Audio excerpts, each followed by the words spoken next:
Hello and welcome to the 65th episode of NEOHUMAN podcast. I'm Agha Bahari, etagologist on Twitter and Instagram, and you can follow this show on liveinlimbo.com, iTunes, YouTube, and BitChute. And today with me, I have Dr. Eva Selhub, MD. Welcome to NEOHUMAN podcast, Dr. Selhub. Thank you so much. I'm happy to be here. Yeah, I'm glad that I came across you. I actually came across your book from 2019 called The Stress Management Handbook, a practical guide to staying calm, keeping cool, and avoiding blow-ups. And I was thinking about having a guest to talk about coronavirus, but then I realized that people are fighting over toilet paper, so we have a bigger problem with human nature than we do with this virus. So I'm glad to have you here. Thank you so much for your time. Yeah, it is perfect timing. Yeah, absolutely. Let's start with your background, just so our audience be more introduced to you. The work you've done, the lives you've lived, and what are you mainly focused on now these days? So I'm a medical doctor. I started out in internal medicine. Though having said that, when I did actually start practicing medicine, that was back in 1997, I also started working at the Mind Body Medical Institute with Dr. Herbert Benson, who wrote the relaxation response and essentially brought sort of the Eastern concept of meditation into the Western world and science back in 1969. And then while there, I became the medical director there and also worked as a internal medicine doctor.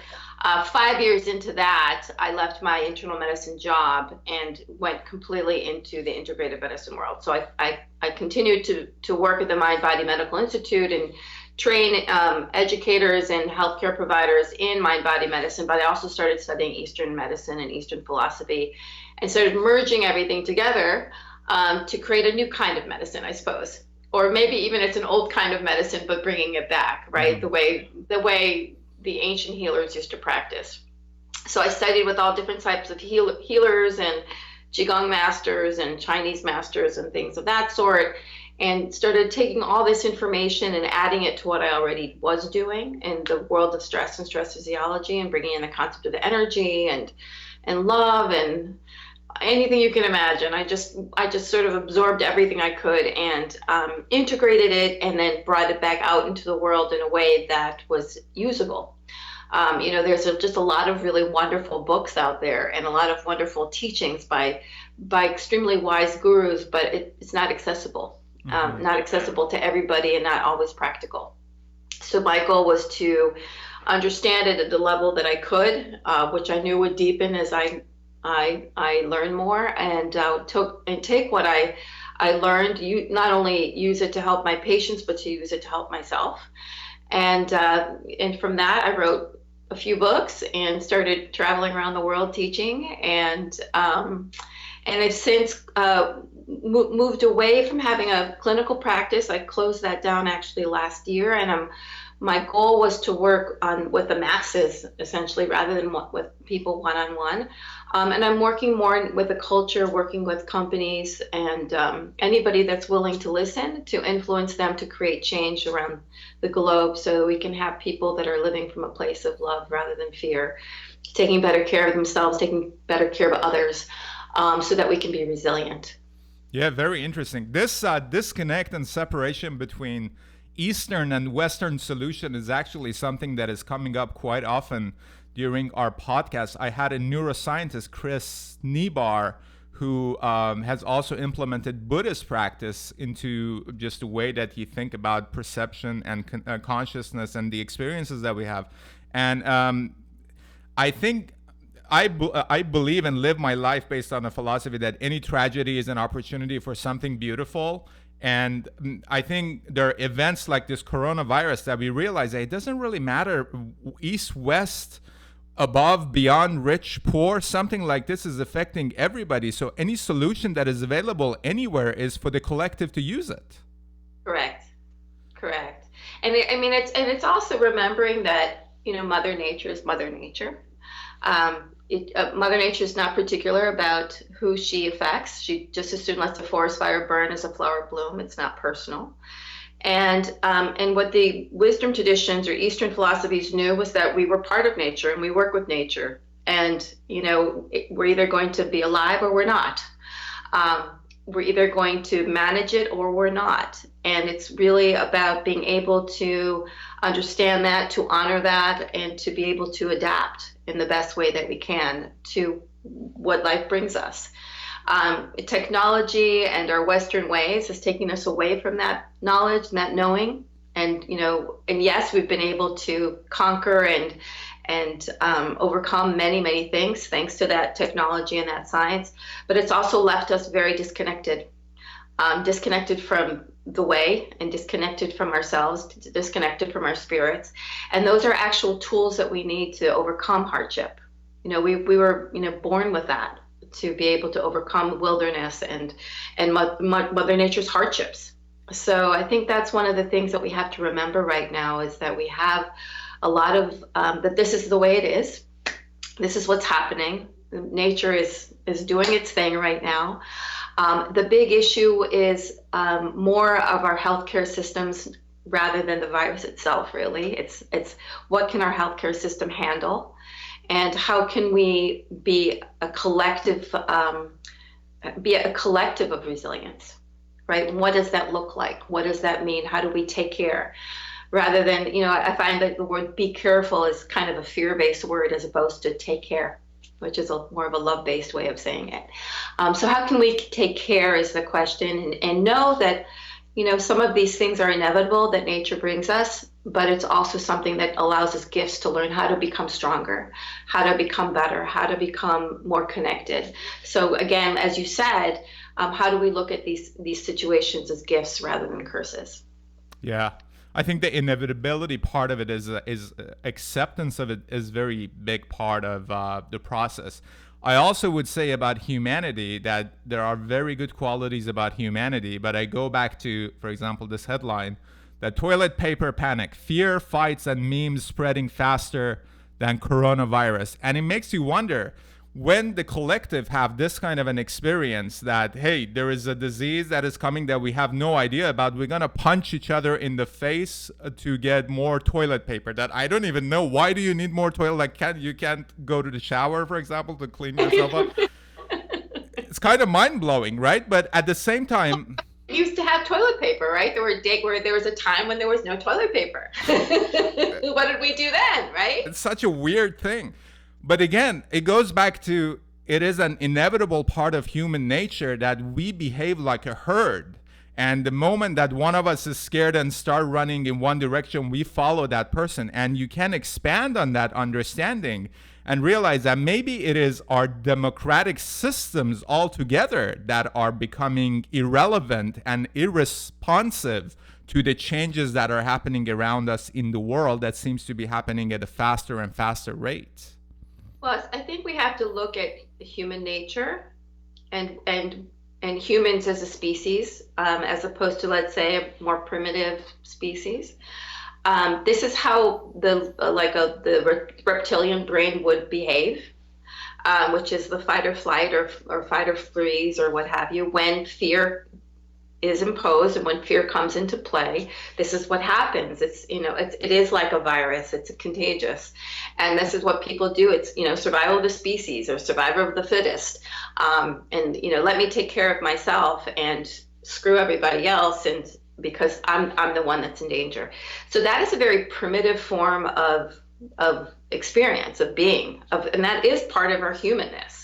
The thing about humans as a species is that we have the ability to rise into a higher consciousness, which marks us apart from so many other species, as far as we know, right, from what we understand. That we don't have to act from that lizard brain. We don't have to be, and I didn't come up with this term, but I like it, but it's called sheeple, yeah. right? Right. So you can be a sheep or you can be a person. Right. And a person is taking the choice to rise above into higher consciousness, which we have access to, but we don't have access to when we go into fear. When we go into fear, we drop down into the lizard primitive brain and we become more like sheeple. And that means you just do what everybody else does, and you react and you get fearful and you get scared, or you anticipate fear and scarcity, if you will. So that's a scarcity model of not having enough. That's what fear is. I'm not going to have enough. I'm not going to be enough. I never will. I'm not. And that leads to fight or flight types of behavior. when we can rise above that, which is about perception, the ability to rise above, which is what these wisdom traditions have been teaching for thousands of years, rising above to this place of faith and trust. I have what I need. I will have what I need. All is well. It doesn't mean being oblivious to what we need to do and take care of, but it's being able to rise above, and literally it helps us access higher brain centers that allow us to do rational thinking, that allow us to problem solve in a higher capacity. So this is, when I work with influencers like CEOs or executives, that's the goal, is to get them into higher logical thinking so they don't make fear-based decisions. And then, a fear-based decision is never going to be a good one. It's going to hurt you and somebody else, always. So if you're looking at these, big companies, and this is what they're doing, that this is what we really need to do as a society, is rise above this human tendency to move into fear, which is hard to do. It's not easy. Our first tendency is to go into fear because that's what got us out of a harm's way when we lived in the wilderness. But we don't need to do that. We need to use fear as a way to get us ready and prepared, so enough to warn us into action. But we don't want to live in it, because living in it is going to be a detriment not only to ourselves but to others, and we're going to make bad decisions which are going to hurt us and others, as opposed to rising into a higher level of consciousness, into a place of love and a place of trust, and working together and collectively to improve what could be a bad situation, which is kind of what people are doing now, is being respectful and self-quarantining, and closing public spaces and things like that, trying to keep things in order. And again, do that out of a place of higher consciousness, but not out of a place of fear. It's a very, very different way of approaching these things. And you're going to find that you're actually also not going to get sick, because your immune system isn't going to be affected. Because the more fear you're running around with, the more that's going to actually stress your immune system. I think this is an opportunity for most of us to really witness and experience natural selection firsthand, because the saying is that there is no controlling it. It's going to go through the population, mostly affects people who are less healthy and elderly, and you'll build immune system and you basically get into the next level. It seems like a very interesting God-given, nature-given restart button, because a lot of our shortcomings, societal, political, individually, it's coming to the surface now and people are talking about it. Here's an example. I'm coming from Iran, and Iran has had a huge problem with monotheistic, theocratic approach to religion, and they were forced to shut down all these holy Shia places now because of coronavirus. So people, even within the system, they're like, are we supposed to be going to the shrines to be healed? Now they're being shut down. What's going on? Were we conned? So it seems like some really interesting things can come out of this. Right, absolutely, and every single level, right? Like you said, on a personal level, on a global level. Yeah.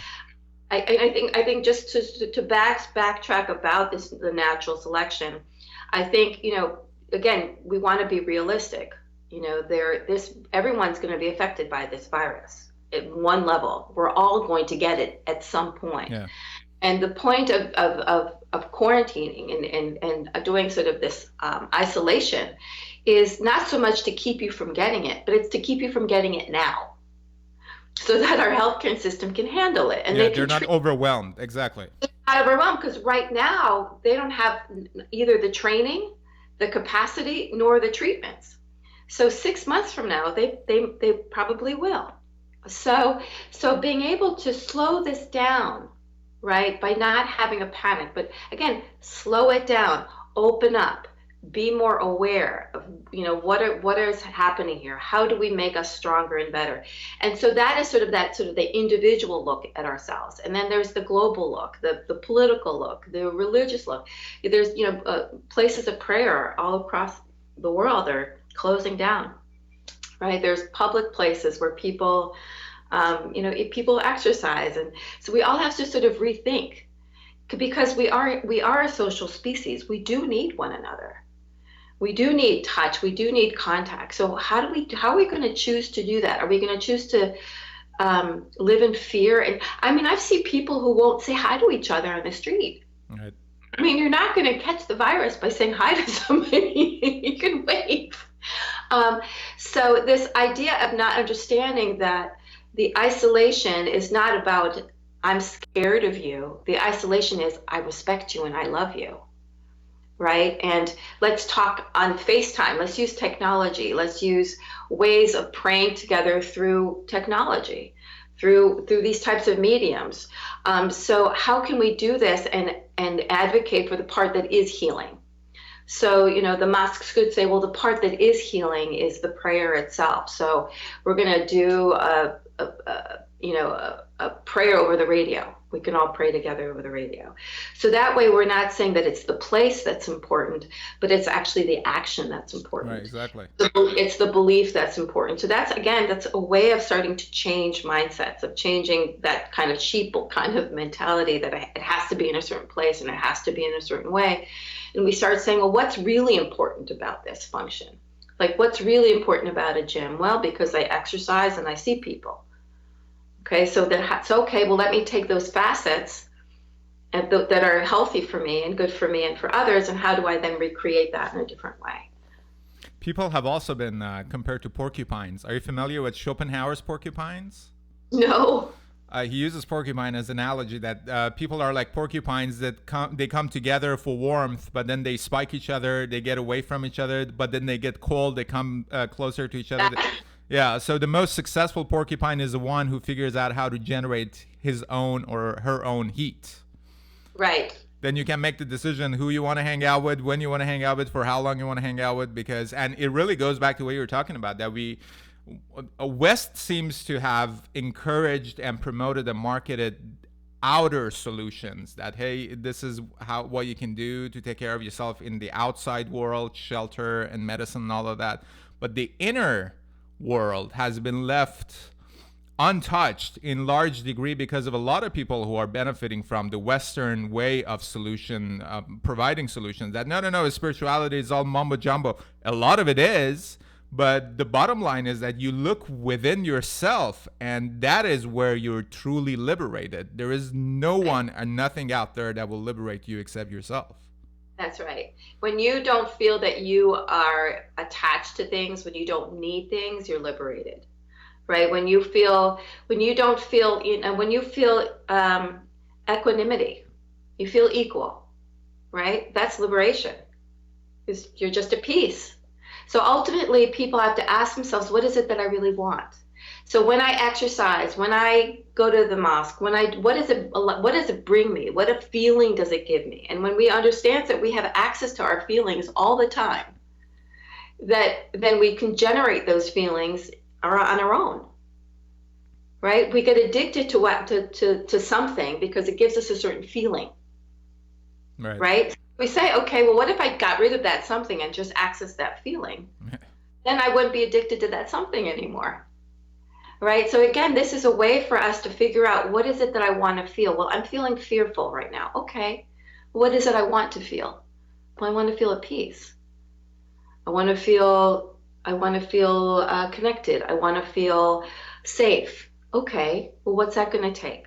What can we do in a meditation or a walk or some type of action or self-reflection that allows me to reconnect with the feelings of trust or faith or safety and that sort of thing. And that is where sort of prayer and meditation and self-reflection, those types of activities can help us bring it closer to that higher self and that consciousness and that feeling that we're so craving, that we think we're going to get from the outside. It's also the question that why are you fearful to begin with, right? Because a lot of people, they immediately respond to that emotional emergence in the moment, and they're like, oh, this is how I feel, I have to respond to it. But when you become like split from that ego or whatever it is inside your head, that now you're angry and you look from above and are like, well, why am I angry? And they'll right into it that, okay, I'm angry, then what? Right. I just found out, and I was going to ask you, you mentioned at some point you left the Western route and focus more on the Eastern route. I was going to ask you if there was any specific kind of an experience that shifted your direction towards that way, because for me it was psychedelics. I came out of Iran to Canada. I became a militant atheist because I was like, it's all the problem of God and religion. And you talk about Jesus, I'm going to argue with you that why would you even believe in such a stupid thing? But then experiences happen, and you delve into them, that what is this that I'm experiencing, that instead of having any kind of a positive or negative reaction to it, use it as an instrument of self-realization and self-improvement. Right. Well, I think I've had that I had that sort of influence when I was a child. I grew up in the Jewish faith, and I rebelled against it as I got older, a lot because of the way women were treated and not allowed to do things. But I just didn't think that I just didn't like the organized religion. I didn't like people telling me what to do. Yeah, exactly. Exactly. and I also didn't think it was fair. I didn't think it was fair the way women were treated. And so I also did a lot of rebelling against that. Though at the same time, I always felt connected to something bigger. There was always something that I felt that was out there. I mean, I used to, I wanted to be a medicine woman when I was little, like 8 years old, and I would look up at the moon and say, oh, I want to go home. I always felt like there was something much bigger out there. And so I really got into this through my own suffering. My own trials and tribulations. I mean, I write about it in some of my other books of what I went through in allopathic medicine. It just didn't feel like it was enough. I loved it, I liked it, it wasn't enough, and just really searching for that way to get rid of this. Like I carried around pain in my heart all the time, just this feeling of suffering and pain, and I just didn't understand why. And the only thing that would make it go away was, being in this collective kind of awe, kind of, whether it was in nature or feeling this incredible sense of love, and that I found that I could connect to when I was in that meditative state. I went to Grateful Dead concerts and that sort of thing when I was in college, and I had some pretty amazing experiences, but I was already kind of there. And for me, that sort of just opened the gateway of my imagination to know that I had it within me to create visualizations and experiences within myself that could bring me into this higher place. And over the years, really in the past probably year, I was able to move through the religious piece into like this connection of, I didn't make this up, but the words really resonated with me, this idea of infinite intelligence. And that I really felt connected to, this idea of infinite intelligence. There's something, and it could be my own vibration, my own energy, but something that is higher than so like if you look at energy, right, you look at, I like to explain energy as like H2O. Everybody knows that H2O has different forms. It's either liquid, ice, or vapor. It's our water form, right? It's water is either liquid, ice, or vapor. But it's energy. It's a bunch of molecules. And depending how fast those molecules are moving and what structure environment they're put into, they're either going to be liquid, solid, or vapor, or invisible. So I started feeling like, well, we're the same. We're just a bunch of molecules, our bodies, right? And those molecules are either liquid, solid, or gaseous or vapor. And I felt like our lower vibrational self, when we go into this kind of fear place and we're in that more primitive state, it's like we feel like really stuck. Nothing's moving. And when we go into these higher states of vibration, we feel like we're moving and we're in flow. I think everybody's been in love. You know what that feeling's like. Yeah. Like everything's moving smoothly, everything's going your way. People call it the zone or being in that flow. And that's kind of what it feels like. And so if we go by that, I thought, well, this idea of infinite intelligence is that vapor, it's everywhere. You can't see it, and it's this higher level of beingness. And that when I drop into this lower intelligence, right, this primitive way of being, then I get stuck in this quagmire of being a sheeple and being, like a stone that can't move. And that's, full of fear and anger and all that, the lower vibrations. Now, neither is good nor bad. It's not a judgment. It's just a state that we can choose to be in. Yeah, absolutely. These two different states, one being a continuous fabric of expressions. That's what it is. That Right. it's the same thing, it just expressed in different ways, rather than individual emergences that have nothing to do with each other and they're separated, because there is no separation. I had a very profound experience. This is in 2012 in Vancouver, BC. I got to the place that I was like, this is what prophets have experienced, talking to God and all that. And the voice that I heard was, I am God and so are you. You asked for God and you found you. And that was like a light went on, and it changed my entire perspective towards life, that it's not a singular description of what is it. It's the description that is subjective to the number of the elements that are experiencing it, and that's the beauty of it. Right. That is the beauty of it. And so that brings me back to the coronavirus, Yeah, right? excellent. So we can collectively drop into fear and collectively give fear more power, which means giving sickness, illness, stuckness more power. And the more power you give it, the more reality it has. Or we can collectively raise our vibration into that state of love and light and allow that to collectively heal and take power and take form and take shape. So those are the choices that we have. So, and I find that is a choice, that you can redirect very quickly, very easily into this.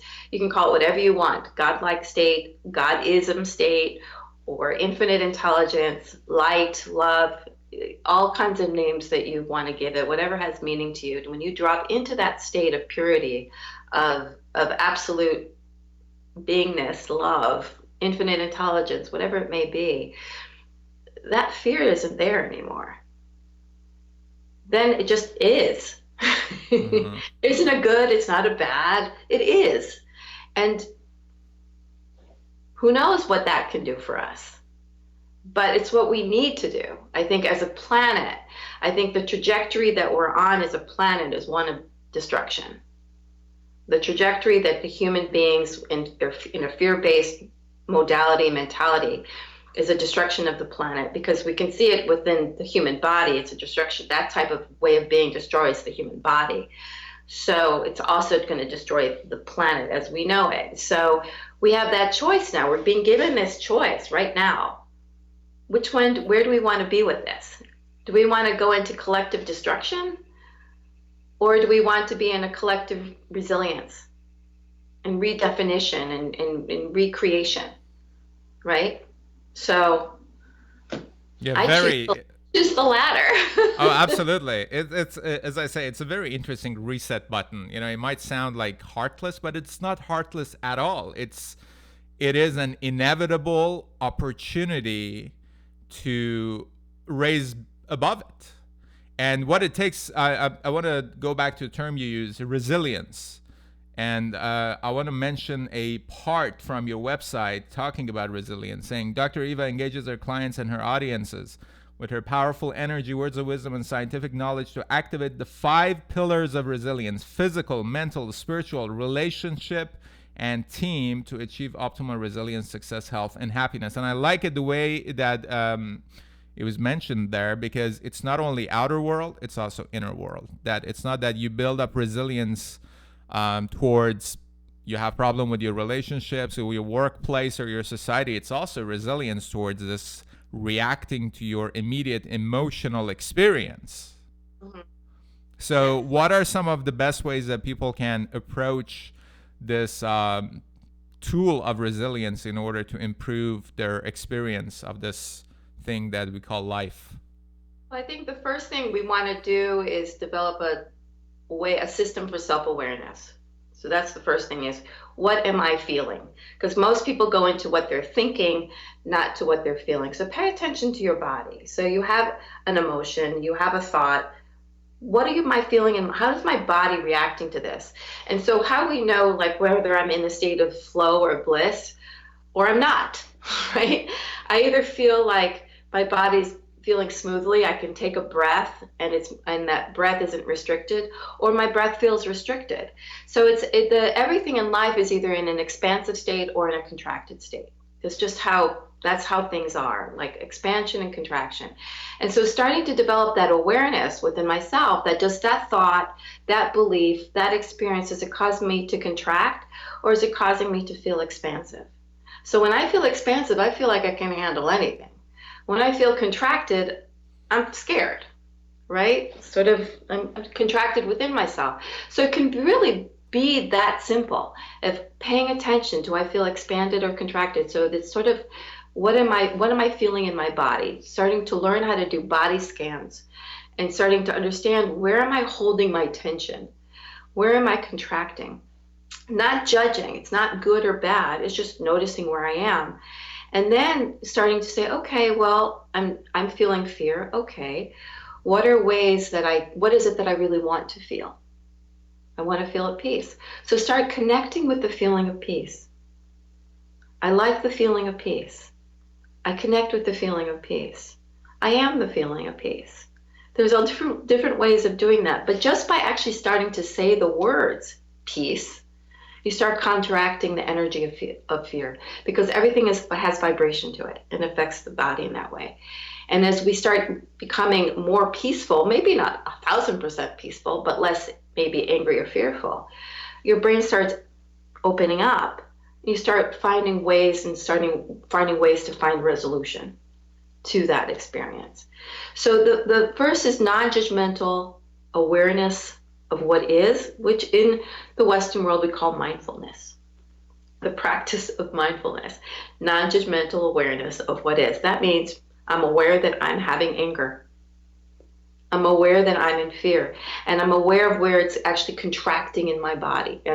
It's contracting in my stomach. Okay, I can do some deep breathing into the areas of my stomach. So I encourage people to count, to redirect their focus away from what they're worrying about to the breath. Count 3, 4, 5 on the in-breath, and then double that on the out-breath. So allow the exhalation to be longer, which is going to then trigger the parasympathetic nervous system, calm the stress response. But do it into the area where you're feeling the tension, so you start allowing the tension to move, like you're moving a curtain in the breeze. So now as the body's relaxing, the mind is relaxing, we're no longer in that negative space, and we can think more clearly. If that fear comes back again, you do it again.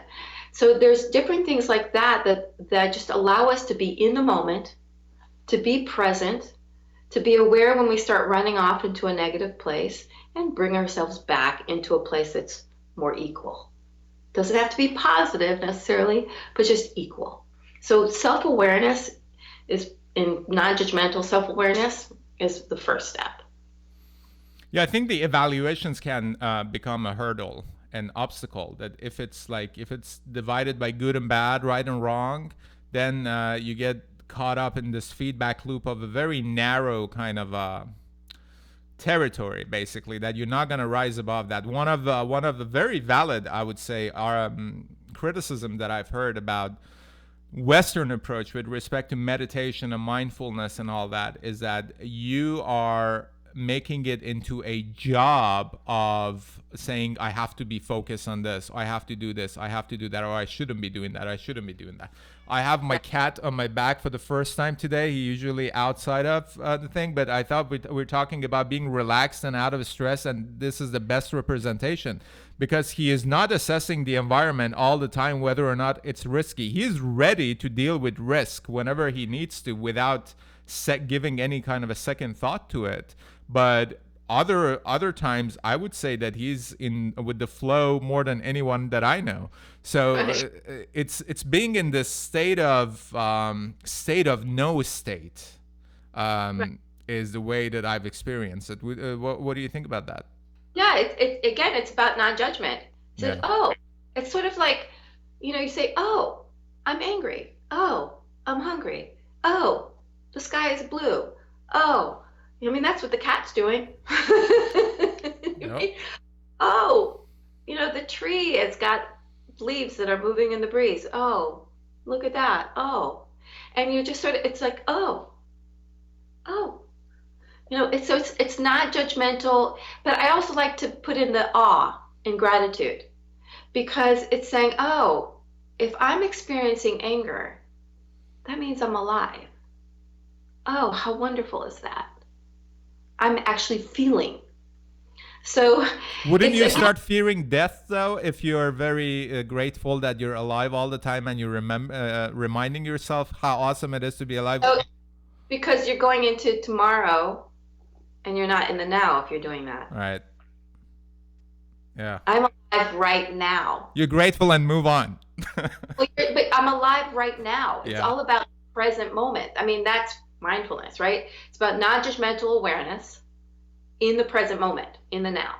I'm not thinking about yesterday and I'm not thinking about tomorrow. I'm in the now because it's all I know is what's right now. That's all I can know. I don't know anything else. I don't know anything else to be true than what's right in this very second. Yeah, neither does anyone else. Nobody does.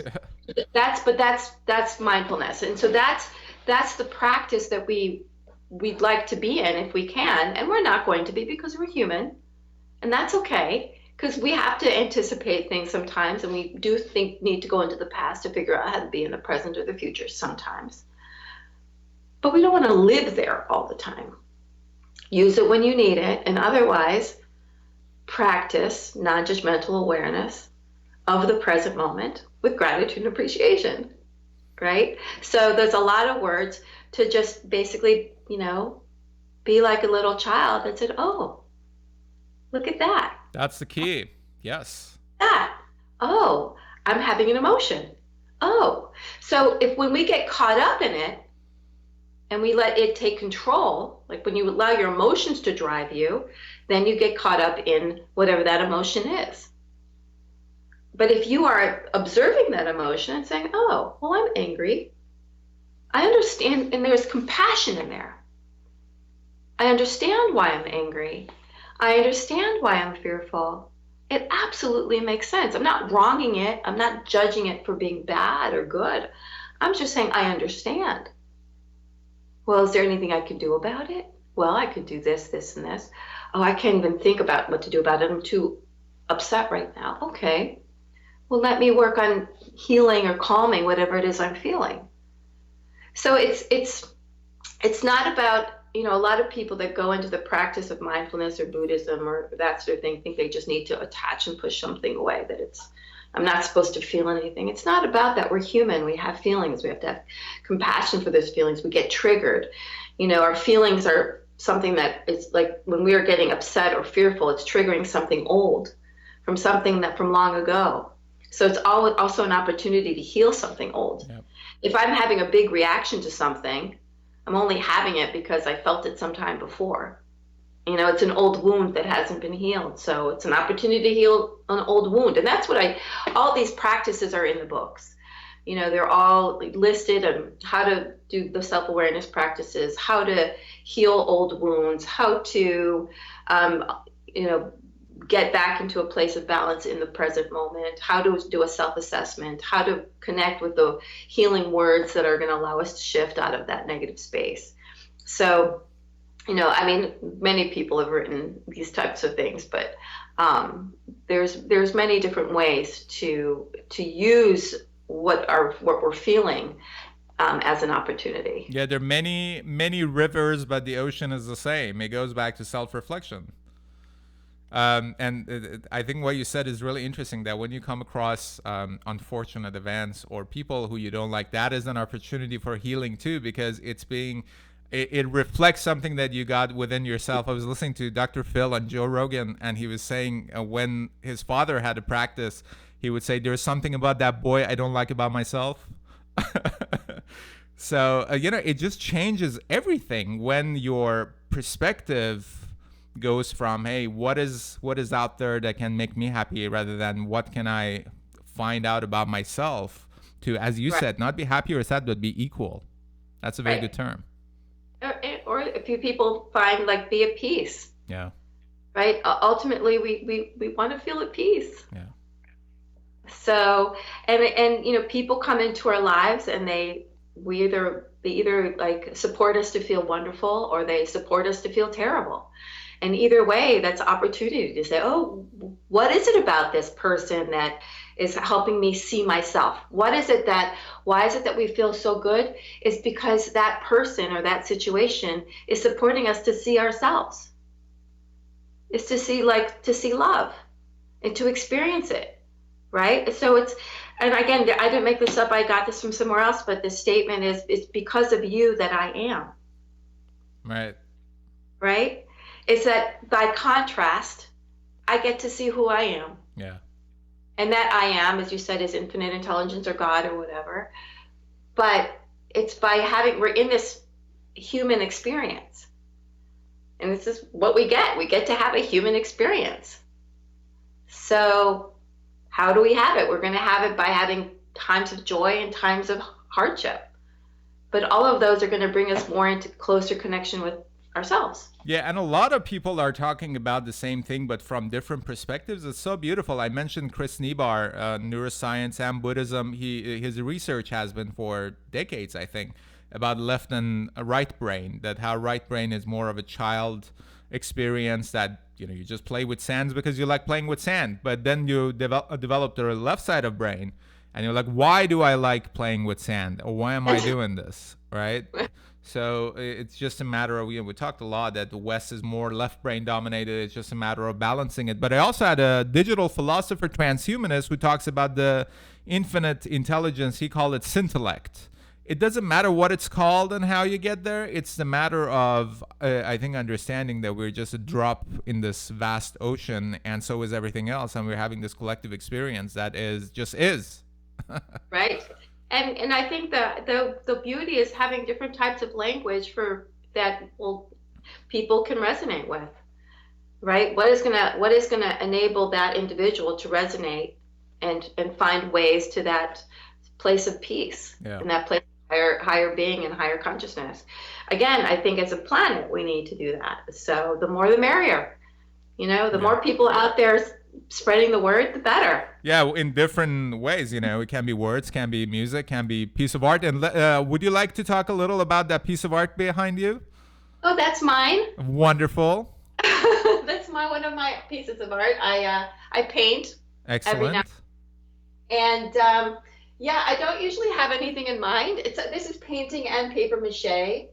And I was feeling this is sort of like the earth and sort of kind of like the planet, sort of the earth and water in flow, and with the equal sign. Ah, very cool. You've got the equanimity in there. Excluding the equal sign, it seemed to me like Earth, as you said, from International Space Station. You see some of the photos that the astronauts take from there? Yeah, that's kind of what it's supposed to be. Oh, excellent. Yeah. Well, that's also a way of expression. Yeah, absolutely. So that's I'm like looking at my different artwork, but this one's it's quite old too. I'm trying to remember when I painted it. I see, when we were talking about technology, kind of separating people, but this is also technology that allowing us to be connected. That's right. Through internet. So these are all tools that human use, from my perspective, based on their intention. And what we were talking about is to create the kind of intention that is inward looking and towards a bigger picture, rather than individual things that are just happen out of nowhere and separated things that have nothing to do with each other. That's right. And so how do we use it to help the collective, right? As opposed to from whatever greed or lower vibrational desires, right? So how do we improve our connection to one another through technology? Absolutely. How do we improve medicine through technology? So those are sort of the things that we want to be thankful for, that we have technology, but also how do we do it in the most conscientious way, so it's not also hurting the planet through less waste and all that sort of thing. So I think we're learning. We're a pretty young species. We are. We haven't been around that long. No, and we've been overwhelmed by this explosion of information and technology. So we'll see what's going to happen. The book that I found you through is called The Stress Management Handbook: A Practical Guide to Staying Calm, Keeping Cool, and Avoiding Blowups. I believe you have 2 or 3 more books. Yeah, that's been my latest one. It just came out in paperback a few weeks ago. I think about a month ago. The paperback came out. Oh, So excellent! the hard Congratulations. thank you. The hardcover came out last year. The first book was called The Love Response, actually, and teaching people how to access the power of love in all its different forms. Very scientifically based, but it mixes sort of a science meets spirit kind of book. And that book was released in 2009. And then after that, I wrote a book with a co-author who's a naturopath called Your Brain on Nature, and talking about the importance of nature and the issues that we're having with technology and separating us from what we actually need for healing. And the third book was called Your Health Destiny, which is basically the 20 years of my practice in a book of teaching people how to that combines allopathic Western medicine with Eastern traditions. With the how it's basically everything you need to know, all the science and all the information, but also all the practical advice and how to take care of yourself. Excellent. So, what is next for you after this book, and where can our audience find more and follow your work? That's what's next. It's a good question. It's something that I've been really thinking about this now. This is happening. Most of us that are in the speaking circuit are not on the speaking circuit right now because most things are being canceled. So stay tuned for anything like that to happen right now. And right now, my focus is I'm working with people through the virtually. You really have been doing that for quite some time and continue to do that, work with people from all over the world. But what I would like to do is to start working with more people to create more awareness at a global level and sort of trying to figure out how that's going to work. I work with a few companies right now. And the goal is to have more of that and to work with sort of larger programs. There's one group that I'm working with that we had to cancel our events, but we were going to be going into school systems and starting to teach people about love and how to work through love and resilience versus the other ways that we've been doing things, especially with all the violence and mental health issues. So I think right now it's turning to, as soon as hopefully this passes through, we'll be able to get back out in the world and help people on a larger collective level to really connect with love more. Yeah, start fresh within this new context. Yeah, exactly. Yeah. So we'll see how I'm still meditating on that. We'll see how that pans out. But in the meantime, you can catch me at my website, drselhub.com. And I'm in Twitter and Facebook and Instagram and all those places. I'm on YouTube and Vimeo. They've got lots of free videos.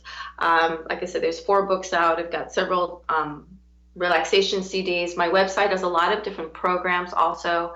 I have a 8-week program, a 6-week program, a PDF things, CDs, meditations, all kinds of stuff that are available on my website. But again, there's also lots of free stuff that I have on YouTube and Vimeo that people can enjoy. Excellent. Well, I really appreciate you dedicating this time in the Sunday afternoon. I really enjoyed it, and I believe that it's very helpful for our audience too. Let me ask you the last question I ask all of my guests, that if you come across an intelligent alien from a different civilization, what would you say is the worst thing humanity has done, and what would you say is our greatest achievement? Oh my goodness, that's an interesting one. What is the worst thing that humanity has done?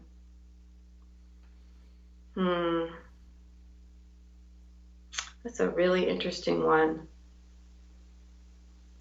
I would say the worst thing humanity's done has been destroying the natural world, Earth.